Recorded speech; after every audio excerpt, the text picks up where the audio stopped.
Marty Granger, and this is my video for my main idea presentation. For my main idea, I'd like to talk about the repeating saga of romance in the Granger family.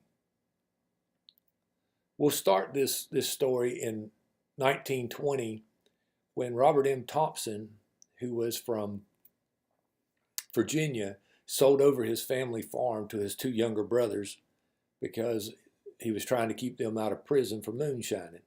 Displaced, he moved to Thomasville, North Carolina, and bought a piece of property at 908 Ballpark Road.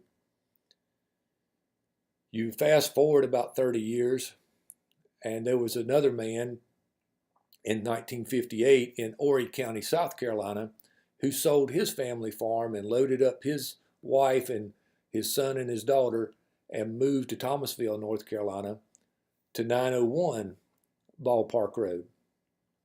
These teenagers at this time were 14 years old, MacArthur Granger and Nancy Granger, and they met at 14, eventually getting married, and in 1964, having me.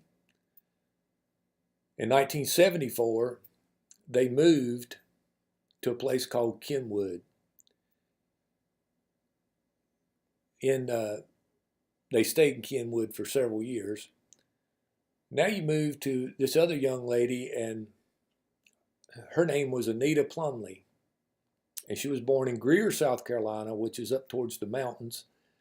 And her mother, through a series of bad marriages, moved around a lot of different places: Oklahoma, New Jersey, North Carolina, several places in South Carolina, eventually marrying a man in Kernersville, North Carolina.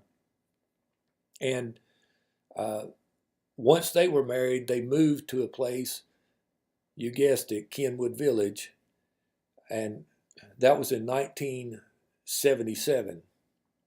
So they were 14 years old. Anita and Marty were 14 years old, living about 3 houses apart. And eventually, in 1983, Anita and Marty got married. In 1985, God blessed them with a son, Vince.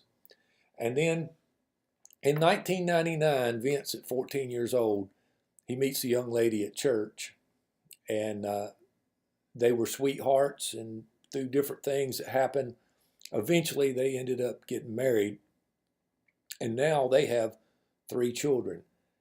This is the saga of romance, the repeating saga of romance in the Granger family.